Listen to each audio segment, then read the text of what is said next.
the increase of crime that we have witnessed for the last 3 years was on the area of homicide and the area of robberies or robbery with violence. Both robbery with violence and the normal robbery. And homicide in this case includes murder. It includes manslaughter. It includes the issue of a fatal road accident where a driver dangerously drives a vehicle on the road, as a result of which it kills a number of people. Those are categorized of crime we call homicide. And then definitely robbery with violence, and also the other robbery includes where heavy force is being used when such persons are committing certain crimes to rob somebody of their properties and so forth. So we witnessed that kind of an increase of crime during that particular period, from January to the month of April. So the only month that we have been fully engaging ourselves in crime management is the month of May, that we have been able to deal with these crimes. And you could see even during the time of campaign, a number of cases actually reduced drastically. And that's why we had those figures of 3.something thousand cases reduced, unlike the other periods that they had a lot of number of increase of cases. So these are the highlights of some of the crimes that we can see, that as much as incidences of cases or crimes occurring in parts of the country, but you can see that comparing with the last year, then we are still relatively able to reduce some of these crimes drastically in those parts of the country. And you could also be able to see instances of cat rustling in most parts of the country where it's occurring and where we are seeing now crimes happening. It was also reduced drastically. What is happening is some of the incidences of clans or clan feuds, where clans fight amongst themselves.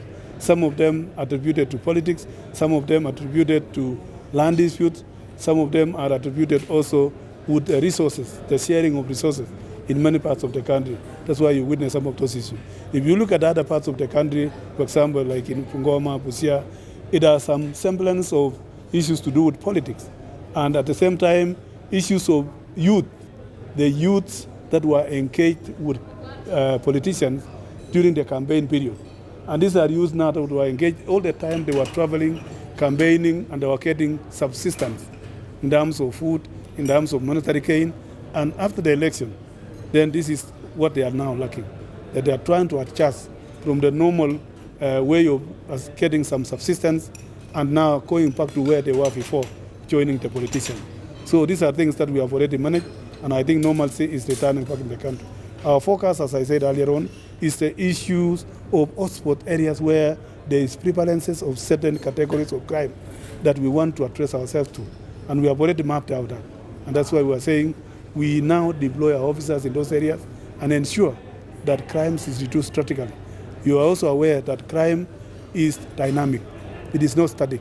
Once you address the crimes here today, it moves to another area where probably enforcement has not been done properly, because we cannot be able to cover each and every household, but we provide the chain of security.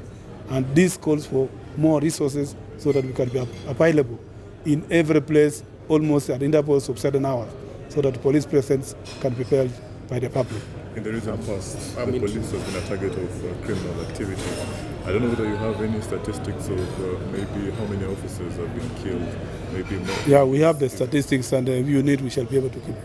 I'm interested to know about car theft syndicate and car hijackings. It has become a concern, especially in the city, where it seems car theft syndicate is taking a shape on car hijackings. What does I think I've already pointed out that we have identified hotspot areas that are prone to certain categories of crime, including what you're asking me. Right. So definitely those are the measures we have put in place. Right. There's a perception out there that the Office of the Inspector General and the Office of and the National Police Service Commission, there are a bit of wrangling about who is supposed to do what, and there's a feeling that you are not having enough powers to take charge of the police unit. Maybe I think those are issues that I've already answered, and we are managing them. This being handled.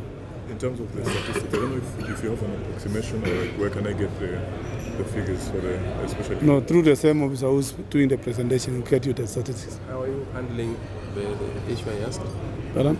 How are you handling the issue, the perception of? I think I said some of those issues are perceptions, because once you release a statement in the media, it can be perceived differently.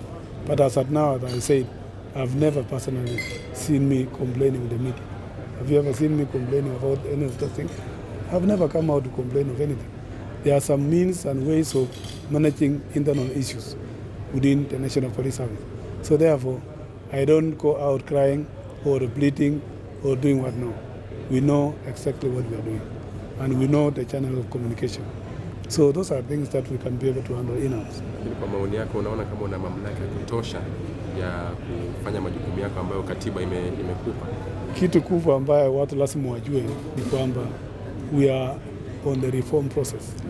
Wakati huu tunabadilisha maoni, tunabadilisha mawazo, tunabadilisha mambo mengi yanafanyika, na ni lazima saa zingine unakusa mguu ya mwingine.